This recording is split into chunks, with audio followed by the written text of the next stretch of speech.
La crise de la covid-19 continue de révéler les conséquences de la trop grande dépendance de notre pays et de notre système économique. La prise de conscience de la nécessité de retrouver notre souveraineté, désormais largement partagée, doit permettre une relocalisation durable des secteurs clés de notre économie. Les 15 millions de masques en tissu produits par les 7 principales entreprises françaises de textile durant le confinement du printemps dernier ont démontré que le retour à une certaine souveraineté industrielle n'est pas une utopie. En cette nouvelle période de confinement et de recrudescence dramatique de l'épidémie, nous ne pouvons plus supporter cette situation de dépendance totale vis-à-vis d'acteurs étrangers. Ma question portera donc sur la relocalisation de l'industrie textile à travers l'exemple d'une entreprise du département de la Loire, les Tissages de Charlieu.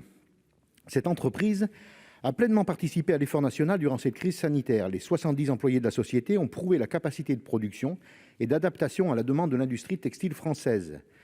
Malheureusement, quelques semaines après le déconfinement, les grandes administrations publiques ont, de nouveau, effectué des commandes auprès des fournisseurs asiatiques.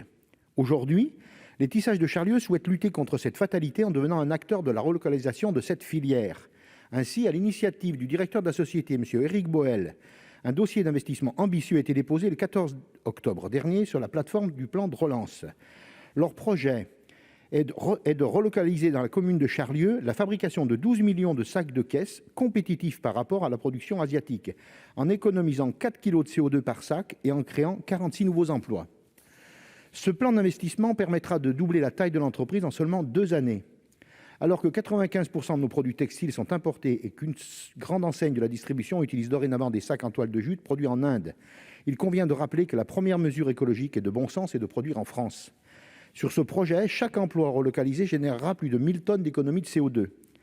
L'ambitieux programme des Tissages de Charlieu peut prouver que notre pays, si on lui en donne les moyens, est capable de produire des textiles accessibles au plus grand nombre, décarbonés et générateurs d'emplois et de savoir-faire.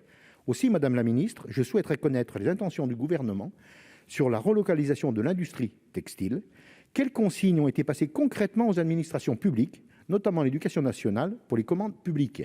Engagerez-vous sur le long terme une orientation de la commande publique vers les textiles produits en France ?